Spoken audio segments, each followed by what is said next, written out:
আসসালামু আলাইকুম। সবাই কেমন আছেন? আশা করি সবাই ভালো আছেন। আমি আলহামদুলিল্লাহ ভালো আছি। আলহামদুলিল্লাহ আবারও চলে আসলাম মদিনা মসজিদুল নববীতে জিয়ারত করার উদ্দেশ্যে।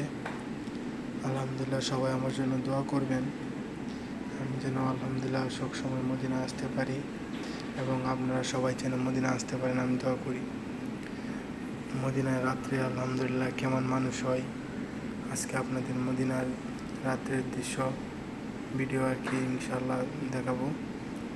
দেখেন রাত্রের ভিডিও, রাত্রে কেমন মানুষ হয় মদিনা শরীফে। মদিনা শরীফের বাতাস আলহামদুলিল্লাহ অনেক সুন্দর। মদিনা আলহামদুলিল্লাহ বাতাস অনেক ঠান্ডা। মদিনায় না আসতে পারলে বুঝতে পারবেন না যে মদিনা কত রহমত।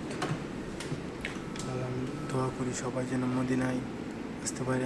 আমাদের প্রিয় নবী হযরত মুহাম্মদ সাল্লাল্লাহু আলাইহি ওয়াসাল্লামকে সবাই সালাম জানাতে পারে এবং হযরত আবু বকর সিদ্দিক রাদিয়াল্লাহু আনহুকে সালাম জানাতে পারে। দোয়া করি সবাই যেন আমাদের এই সৌদি আরব আসার তৌফিক দান করে, মক্কা মদিনা সবাই যেন দেখতে পারে। আর সবাই আমার জন্য দোয়া করবেন, আমি যেন ইসলামিক ভিডিও দিয়ে আপনাদের পাশে থাকতে পারি এবং আপনাদের ভালোবাসা আমি অর্জন করতে পারি। আর আপনারা কী ধরনের ভিডিও চান আমাকে বলবেন, ইনশাল্লাহ আমি দেওয়ার চেষ্টা করব। পাশাপাশি আমি ইনশাল্লাহ সৌদি আরবের হসপিটালের কাজের ভিডিও ইনশাল্লাহ দেওয়ার চেষ্টা করব আর কি। আপনারা আশা করি দেখবেন ভিডিওটি। ভালো লাগলে সাবস্ক্রাইব করবেন, লাইক দিয়ে পাশে থাকবেন। আল্লাহ হাফিজ।